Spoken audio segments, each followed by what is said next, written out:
जय श्री कृष्णा। आप सभी का स्वागत है मेरे YouTube चैनल गोपाल दीवानी में। जेठ माह की कृष्ण पक्ष की अमावस्या तिथि के दिन वट सावित्री का व्रत रखा जाता है।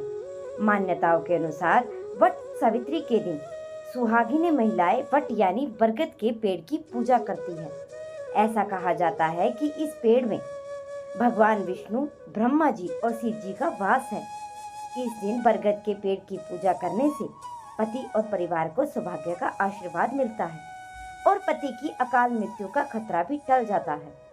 वट सावित्री व्रत के दिन पतिव्रता स्त्री वट वृक्ष की परिक्रमा करती है और चारों ओर कलावा बांधती है। माना जाता है कि ऐसा करने से पति की लंबी उम्र और संतान की प्राप्ति की मनोकामनाएं पूर्ण हो जाती है। इस बार अमावस्या तिथि प्रारंभ हो रही है 5 जून को 2024 को 7:54 को शाम को और अमावस्या तिथि समाप्त हो रही है 6 जून 2024 को 6:07 पर। इस पावन दिन आप सुबह जल्दी उठकर स्नान आदि से निर्वित हो जाएं और घर के मंदिर में दीप प्रज्वलित करें। इस पावन दिन पर वट वृक्ष की पूजा करने का विशेष महत्व होता है। वट वृक्ष के नीचे सावित्री और सत्यवान की मूर्ति को रखें और इसके बाद मूर्ति और वृक्ष पर जल अर्पित करें और इसके बाद सभी पूजन सामग्री अर्पित करें। कलावा और वृक्ष से 7 बार परिक्रमा करते हुए बांध दें और इस दिन व्रत कथा भी अवश्य सुने और इस दिन भगवान का अधिक से अधिक ध्यान दें। आइए जानते हैं वट सामग्री में क्या क्या पूजा सामग्री चाहिए होती है। सावित्री और सत्यवान की मूर्तियाँ। नंबर 2 बांस का पंखा। नंबर 3 लाल कलावा। नंबर 4 धूप। नंबर 5 दीप। नंबर 6 घी। नंबर 7 फल। नंबर 8 पुष्प। नंबर 9 रोली। नंबर 10 सुहाग का सामान। नंबर 11 पुड़िया। नंबर 12 बरगद का फल। नंबर 13 जल से भरा हुआ कलश। वट वृक्ष व्रत के दिन दान करना अति लाभकारी माना गया है। इस दिन सुहाग का सामान दान करना शुभ माना गया है। वट सावित्री व्रत के दिन सुहागिन महिलाओं को काले कपड़े पहनने से बचना चाहिए और इसके अलावा सफेद वस्त्र भी धारण न करें और इस प्रकार की रंग की चूड़ियां भी न पहनें। इस साल 6 जून को वट सावित्री का व्रत रखा जाएगा। पाचांग के अनुसार इस दिन पूजा मुहूर्त प्रातः 11:52 से दोपहर 12:48 तक रहेगा और इस समय पर ही हम वट वृक्ष की पूजा कर सकते हैं। आइए अब सुनते हैं सावित्री और सत्यवान की कथा।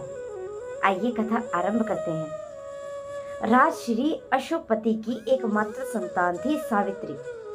सावित्री ने बनवासी राजा घुमतसेन के पुत्र सत्यवान से विवाह किया था, लेकिन जब नारद जी ने उन्हें बताया कि सत्यवान की आयु आधी है तो भी सावित्री ने अपना फैसला नहीं बदला और सत्यवान से सब कुछ जानबूझकर शादी कर ली। सावित्री सभी राजमहल के सुख और राज वैभव त्याग कर सत्यवान के साथ उनके परिवार की सेवा करते हुए वन में रहने लगी और जिस दिन सत्यवान के महाप्रयाण का दिन था उस दिन वह लकड़ियां काटने जंगल गए हुए थे और वो अचानक बेहोश होकर गिर पड़े।